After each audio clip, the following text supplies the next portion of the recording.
figured it. I have no idea how I started this automatically, but okay, cool beans. So I said I was going to get this all out before the end of the year. Man, ooh, therapy is for when you are ready. When you are ready. Like, you may say you want something. You may say you want it. But do you actually truly want it? Because, ooh, it is a lot. It's a lot. It is a lot. Like, healing is not easy. Growth is not easy. You just have to be ready. You have to be ready.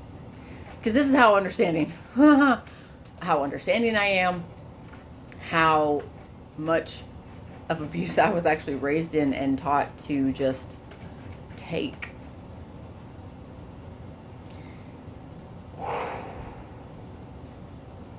Because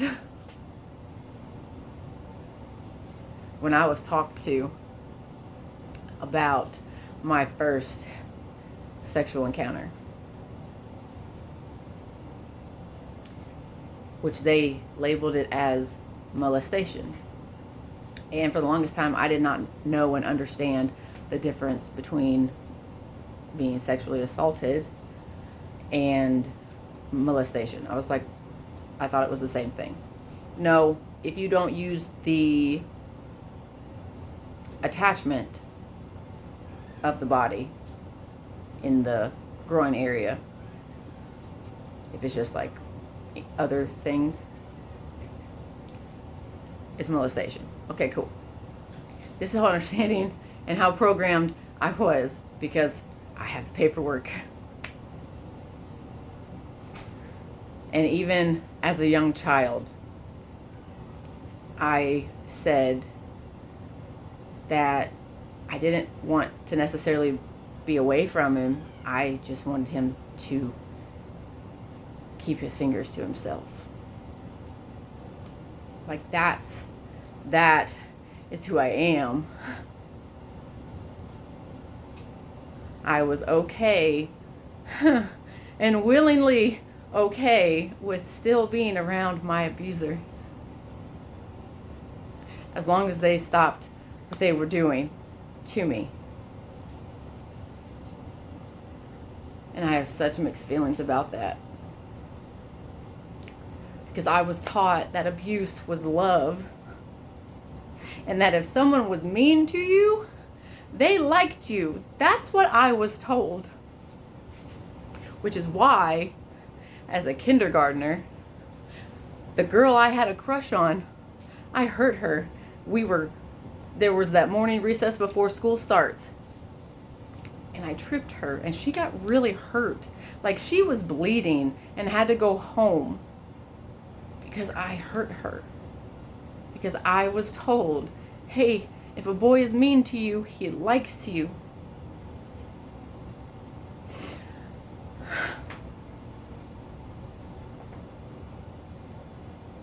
And I believed it. I believed it so much. And here's the other crazy thing. Like, I didn't want to be with someone that was like my father. But my father looked like this religious, godly man. So I went to the opposite, right? The loners, the outcasts, and what I found there was that they were the same as my father's insides. My father was not a good man. He was not a loving man. He feared you to love him. Fear was love. Abuse was love. I got called names all the time. I don't know how many times I was called a twit. Consistently told to use my head for more than a hat rack. I was told as an elementary student that what I wore made me look like a slut, that I looked slutty, that I looked like a whore. I should not have heard those words from my father. Because there's nothing in my closet or my wardrobe that would have justified those words. You only said it because if I raised my arms, my midriff showed. And my mother was very clear that we were not to mess up his reputation or mess with his job. So we were to look, act, and speak a certain way. So how do you think I thought any different than what I was told and called inside my house? I was told to follow my reputation. My reputation was already made for me. My reputation was chosen for me. I just followed it. Otherwise, I was beaten. I was threatened. I was abused. I was belittled. I was demeaned. And I was called things you should never call your child. So it makes perfect sense that I married it and that all my serious relationships mirrored it in one way or another.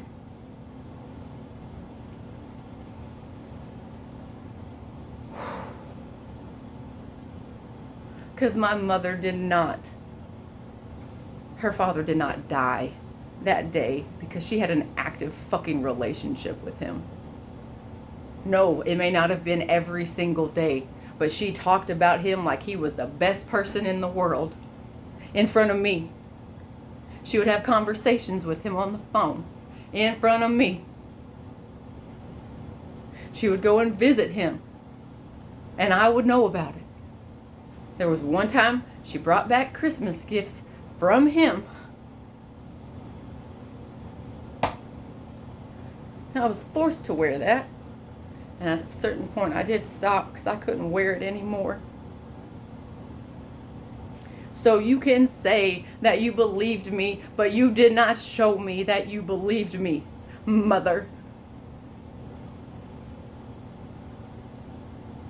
And my father can say all he wants, that he would do whatever to him. But he was the motherfucker that laid him to rest. I did it for your mom.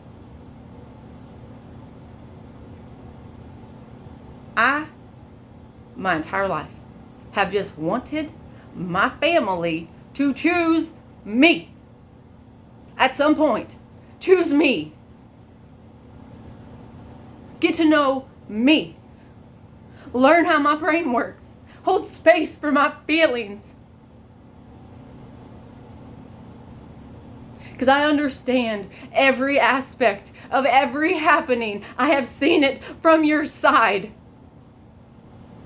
Every single one of them. I just need someone. I don't need it anymore. I wanted someone to see my side. Because I was hurting and no one was acknowledging it. No one was justifying it. I kept having to stuff it down. Because you always had a reason. You always had a justification. You always had an excuse to dismiss my feelings. I was put in positions that I should have never been in. I was not your parent. I should not have been parentified. My siblings shouldn't have been parentified. This is the inner teen in me.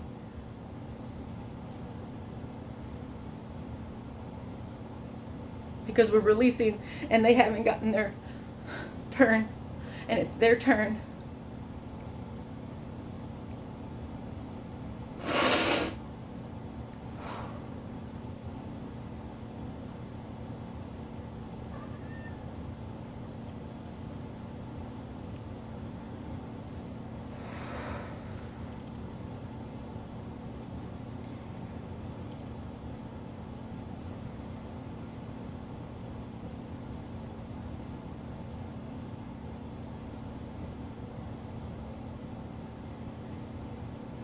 Every definition I have checked. And everything comes back to the fact that my parents are narcissistic.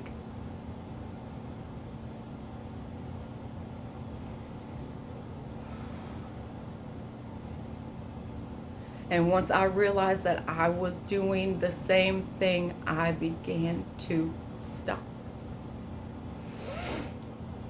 And they couldn't believe that I was actually doing and actually living the way that I am. Because I got out of it. I got out. I started to notice what I was doing, and I was like, hey, that's not me. I told you I was unmasking.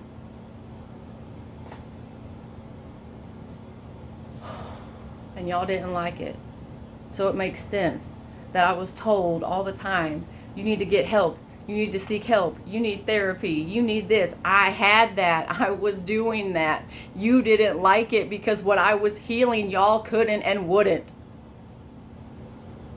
Y'all thought I was being fake, that I was acting. I wasn't. I am being who I am. I am this person. You just didn't like it because you couldn't do it too. And that's okay. But you're not going to abuse me, traumatize me, and belittle me, demean me, curse at me, whatever, just because I can. Just because I am. I'm not. That's why I walked away. I wanted you to be here too. But you couldn't believe that it could be done. Even though I was telling you, you thought I was being boastful and that I was gloating and all this other shit. When I was just trying to show you, hey, I figured it out. I have the cheat codes. I know how to do it. You just have to be accountable. Because guess what? You mess up too. Sometimes it's accidental. It's not on purpose. We do things on accident. My mistake. They're called mistakes for a reason. You're allowed to make them. Just fix them. Do better next time. You won't get the mean if you just acknowledge it when it's first brought up. And you actually do it. You actually change it. That's how you do better and be better and figure out who you are.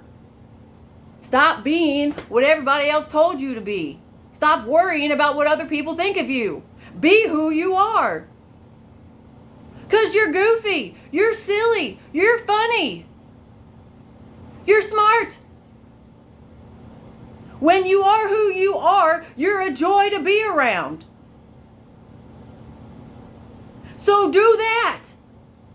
But it ain't who you're being right now. It's not who you're being right now. You're still in the game. Get out of it. Be who you are. No, I'm not going to lie. No, I'm not going to keep secrets anymore.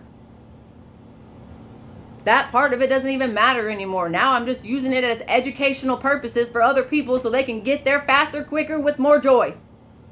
Which is what I was trying to tell y'all. But again, you take everything as a fucking personal attack when, hey, guess what? The therapist even told you, I talk direct. It's not a personal attack until it becomes personal. Whoo! I did therapy and I was honest in therapy. I didn't lie my way through it. I didn't go because, oh, it'll make the other person happy and they'll get off my back. Yeah, I see things. I know things. I pay attention. I was just asking for the same damn thing in return. Give me the positive attention that I fucking deserve. That's what I wanted.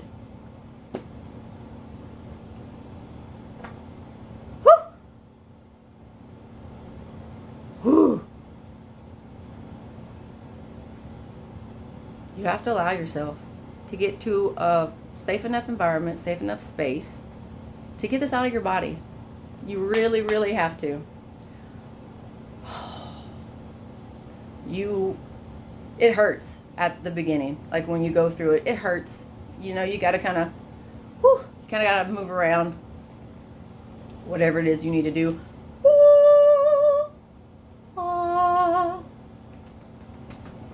Whatever it is you have to do to get out of your body. Like once you have that, oh, that's what's underneath all that. Okay, cool beans. Understood.